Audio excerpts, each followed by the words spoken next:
I never thought I'd be betrayed in a meeting I was leading. I was the senior project manager at a mid-sized tech firm in Chicago.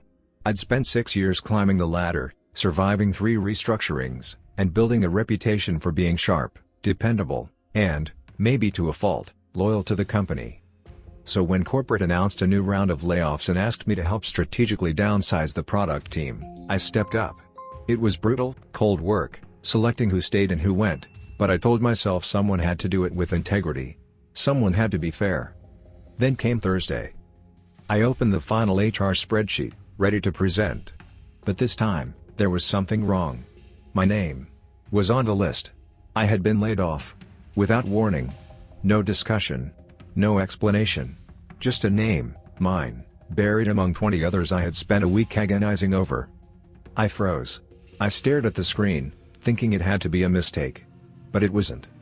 And the worst part? Someone else had access to that file. Someone close. Someone I trusted.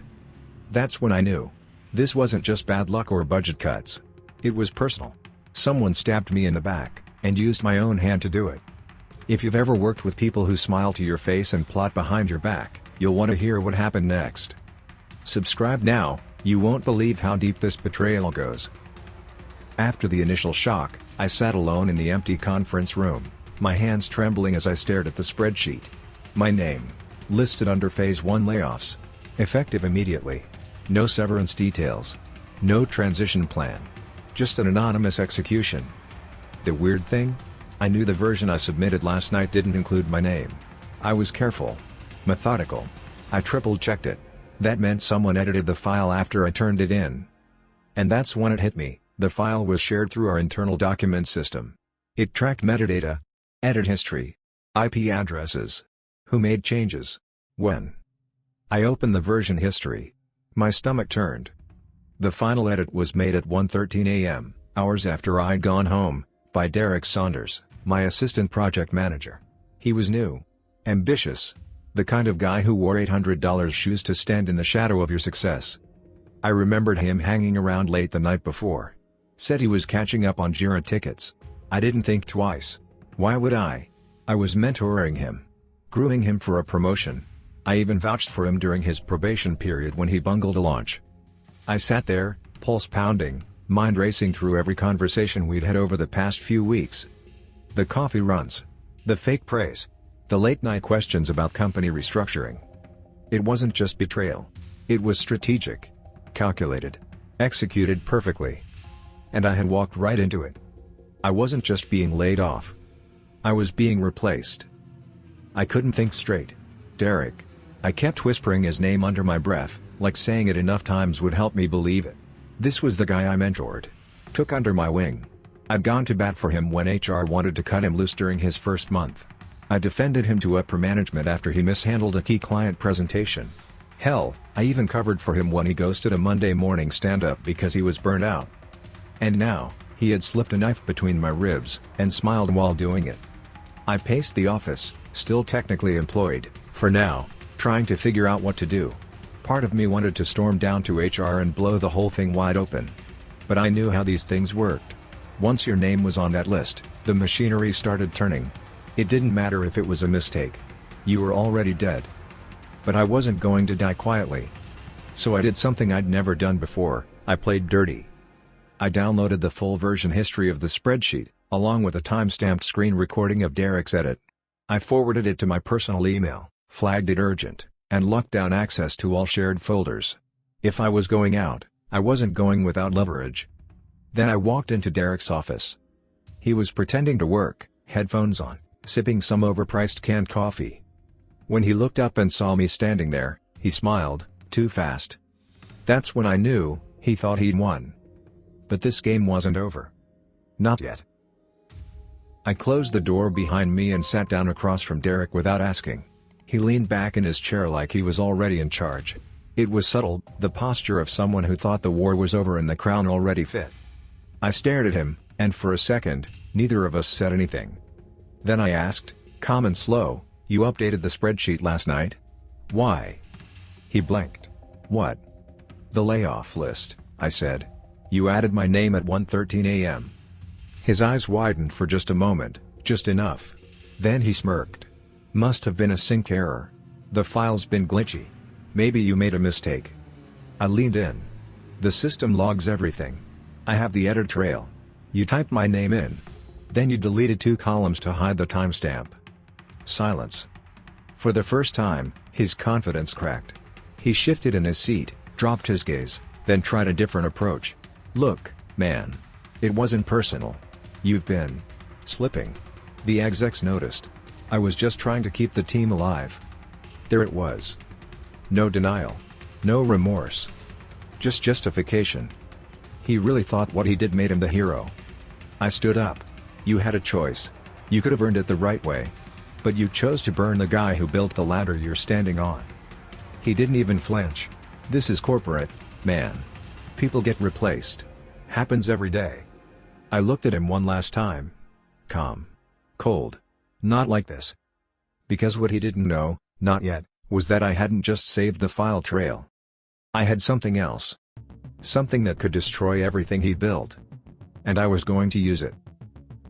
What Derek didn't realize, in his little coup, was that my access hadn't been fully revoked yet. Corporate might have quietly shoved me toward the exit, but the IT department was always a step behind. And for once, that played in my favor. I returned to my desk, heart pounding, and opened up our internal communication logs, Slack archives, meeting recordings, shared notes. As the lead on multiple cross-departmental projects, I've been looped into everything. Including the executive channels. Including the private team spaces Derek didn't even know I could still see. I started digging. It didn't take long. 2 weeks earlier, Derek had started messaging Alicia, our VP of strategy. She and I had butted heads for months. I thought it was over creative direction. I didn't realize it was personal. Or political. Derek's messages weren't just updates. They were positioning statements. He was feeding her reports about how I wasn't adapting, how I was resisting innovation, how my leadership style was creating friction on the team. Lies, dressed up in just enough truth to sound convincing. Worse, he had started scheduling late-night Zooms with her under the radar. One file stood out, a private meeting transcript from 5 nights ago. In it, Alicia said something I'll never forget. If we cut him, and you can step up without the team falling apart, there's a path for you, fast. That was it. They'd planned it together. He wasn't just trying to survive the layoff wave. He orchestrated it. With her. I leaned back in my chair, shaking. This was no longer about betrayal. This was war. There's something about betrayal that sharpens the mind. It strips away doubt, ego, even fear. You stop hoping people will do the right thing, and start preparing for what happens when they don't. I'd worked too hard to be erased like a footnote. So I leaned into every ounce of leverage I had. The video meetings Derek had with Alicia? Company Zoom account. Automatically recorded. He forgot I had admin privileges. I pulled the raw footage. In one clip, Alicia actually said, laughing, "He's a dinosaur. We need hungry, not history." But here's the fatal flaw in their little alliance. Derek trusted Alicia. Alicia didn't trust Derek. In a voice memo buried inside her meeting notes folder, probably something she never meant to save, she was venting to another exec, Brian from finance. She said, "Derek's green. Cocky. I'm using him to clean house. But he won't last. He's just a tool." That was the moment I stopped feeling rage. And started feeling clarity. She was planning to dump him too, after he did her dirty work. Perfect. I backed everything up, the Slack messages, the video calls, the voice memo. Labeled it clearly. Timestamped it. Then I did something a younger version of me never would have considered. I printed out a summary report, factual, unemotional, and scheduled a meeting. With the CEO. I didn't ask permission. I just dropped the request on his calendar for Friday at 9 a.m. And I made sure Derek and Alicia both saw it. The next move was mine. And they knew it. By the next morning, everything felt different. People who usually ignored me in the break room were suddenly saying hi. HR sent me a vague "we'd like to clarify your transition status" email. And Derek? He stopped pretending to be relaxed. He was twitchy. Watching me like I was a live wire. At 8:27 a.m., just before my scheduled meeting with the CEO, Alicia herself stopped by my desk. She hadn't spoken to me in weeks, not unless it was to shoot down my ideas in front of others or steal credit during leadership calls. Now, she was smiling. Fake. Tight. "Hey," she said, too casually. "Just wanted to make sure everything's okay. I heard there was some confusion with the layoff list. These things happen. You know how messy it gets at the top." I looked at her like I was looking through her. I didn't respond. She shifted tactics. "Let's grab a coffee after your chat with David, clear the air. I think we've both had some miscommunications." There it was, the fear. She knew what I had. She didn't know how much. I nodded, just to watch her exhale. But I wasn't planning on coffee. I was planning on burning down their whole power play, with facts, not fire. At exactly 9 a.m., I stepped into the CEO's office. David Shaw, sharp suit, colder eyes, gestured to the chair. "You've got 10 minutes. Impress me." So I did. I laid out everything. No drama. No revenge talk. Just a clean, clinical timeline. Derek's unauthorized edits. Alicia's manipulation. The recordings. The motive. He didn't say a word for 2 minutes after I finished.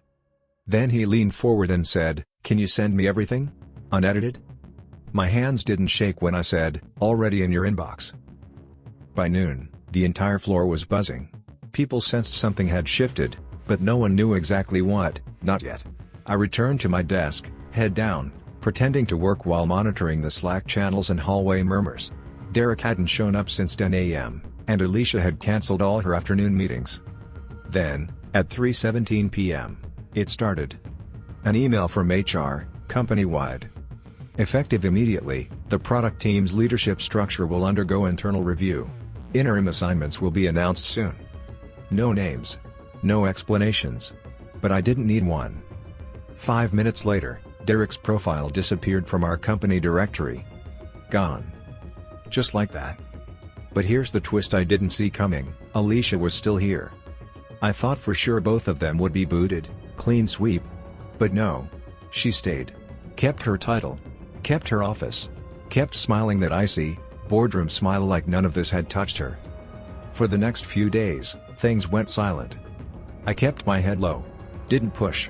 Didn't ask questions. Until Thursday afternoon, when I got a calendar invite. David Shaw, confidential follow-up discussion. And when I walked into that meeting, the CEO looked different. Less composed. More guarded. He offered me a seat. "We appreciate what you brought forward. And we've made changes accordingly." I nodded, waiting. Then he added, "However, moving forward, we believe it's in everyone's best interest to create some distance. We'll be offering you a severance package, generous. 6 months pay. References. And a clean break." I blinked. They weren't keeping me. They were paying me to disappear. I won the battle. But they didn't want me on the battlefield anymore. I walked out of that meeting in a daze. I'd done everything they said they wanted, spoke up, showed proof, exposed corruption without making it personal. I played it smart, not vindictive. And still, they didn't want me. The message was clear: truth has a price. And sometimes, integrity isn't good for business. By the time I returned to my desk, my access had already started disappearing. My admin privileges? Gone. Internal folders? Locked. Email? Redirected to HR. I was being erased, cleanly, politely, professionally. Coworkers started noticing. A few messaged me privately. "Dude, what happened? You good?" One brave soul, Jenna from UX, actually walked over and hugged me. She whispered, "They're scared of you. That's why they want you gone." I nodded, but I didn't feel powerful. I felt hollow. 6 years of my life. Late nights, lost weekends, mentorships, stress-induced migraines, all reduced to a line in a severance document and a promise of a positive reference. I packed my things slowly. The framed photo of my wife and I on our trip to Glacier National Park. The ceramic mug from our very first product launch. The post-it note on my monitor that said, "Lead with backbone, not ego." It felt like a funeral. But no one brought flowers. I rode the elevator down, cardboard box in my arms, and for the first time in months, I wasn't sure who I was without this place. All I knew was, I did the right thing. And I still lost. But as the elevator doors closed behind me, a thought crept in. What if this isn't the end of my story? The first few days after I left were a blur. A mix of relief, anger, and annoying emptiness I couldn't shake. I kept replaying every moment, every conversation, trying to make sense of how loyalty had turned into a weapon against me. But then, something surprising happened. Messages started coming in. Not from HR or the usual office chatter. From people I'd barely noticed, or barely spoken to. Jenna from UX, who quietly shared her frustrations about Derek and Alicia. Mark, the quiet developer who always seemed nervous in meetings but suddenly offered to connect me with some contacts. Even clients I'd worked with over the years reached out, impressed by how I handled the crisis. One night, I found myself on a video call with a group of former colleagues. They had formed a kind of informal network, people burned by office politics but determined to support each other. They talked about starting something new. A consulting group. A community. A place where integrity mattered more than politics. For the first time since the layoff notice, I felt hope. Because sometimes, when a door closes, it's not just an end. It's a chance to build a better door. I won't sugarcoat it, starting over after 6 years wasn't easy. I sent out dozens of resumes, attended networking events that felt like minefields, and faced the awkward questions: why'd you leave? What happened there? Every rejection email felt like another punch to the gut. The worst was the silence, the places that never even called back. I realized that my story wasn't just about being laid off. It was about being marked. I was the guy who ruffled feathers, who exposed the truth. And in some circles, that made me a liability. But there was also a fire inside me. Every no fueled my determination. I started freelancing, small consulting gigs here and there, using the skills I'd honed on the job. It wasn't glamorous, but it was mine. I worked late into the night, building a client base, learning how to run a business instead of just managing projects. And slowly, I started to feel free. Free from office politics, backstabbing, and the constant fear of being replaced. But freedom came with its own challenges. The safety net was gone. The paycheck was inconsistent. And every day, I had to prove to myself, and everyone else, that I was still worth something. I had almost started to believe that I was moving on, that the past was behind me. But then, out of nowhere, Derek reappeared. I was at a client meeting downtown, pitching a small project I'd landed, when my phone buzzed with a message from an unknown number. It was Derek. Short. Cold. Calculated. "We need to talk. Now." I debated ignoring it. But curiosity, and something deeper, pushed me to reply. We agreed to meet at a nearby cafe. When I saw him, he looked different. Less confident, more guarded. The polished ambition replaced by something raw. He said he wanted to make amends. Claimed that Alicia had used him, thrown him under the bus as soon as his usefulness ended. That the company had blacklisted him, just like they tried to do to me. His words stirred something in me, anger, yes, but also something else. A strange kind of sympathy. He wasn't just a villain. He was another casualty of a system designed to chew people up and spit them out. I didn't know if I could trust him. But I did know one thing. Our fight wasn't over. Meeting Derek again felt surreal, like staring at a reflection I didn't want to see. We were two casualties of the same game, played by people far smarter and colder than either of us. He laid it all out, how Alicia had used his ambition as a weapon, how she discarded him once it served her purpose, just like I was discarded before. "I never wanted it to go this far," he said, voice low. "But if we don't do something, she'll keep picking us off one by one." I studied him. Could I trust him? Could I believe that beneath all the lies and betrayals, there was still some good left? The truth was, I didn't have much choice. Together, we started digging deeper, pooling what we knew, sharing documents, uncovering emails.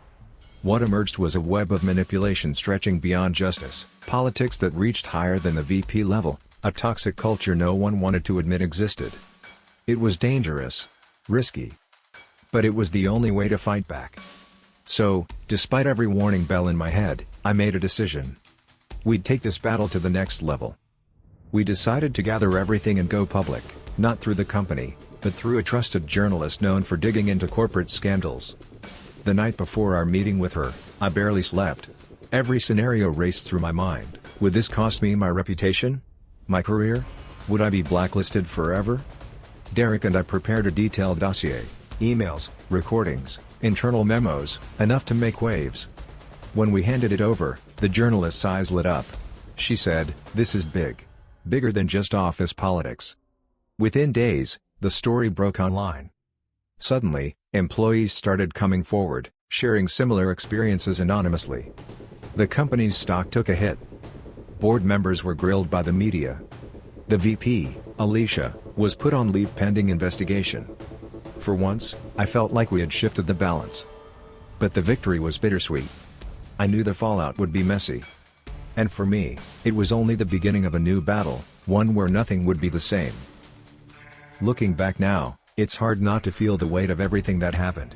The betrayal. The fight. The fallout. Losing my job was one of the hardest things I've ever faced.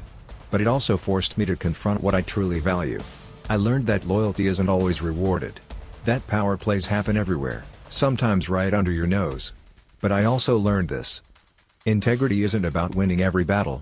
It's about holding on to who you are when everything around you is trying to change you. I lost a job, but I gained clarity.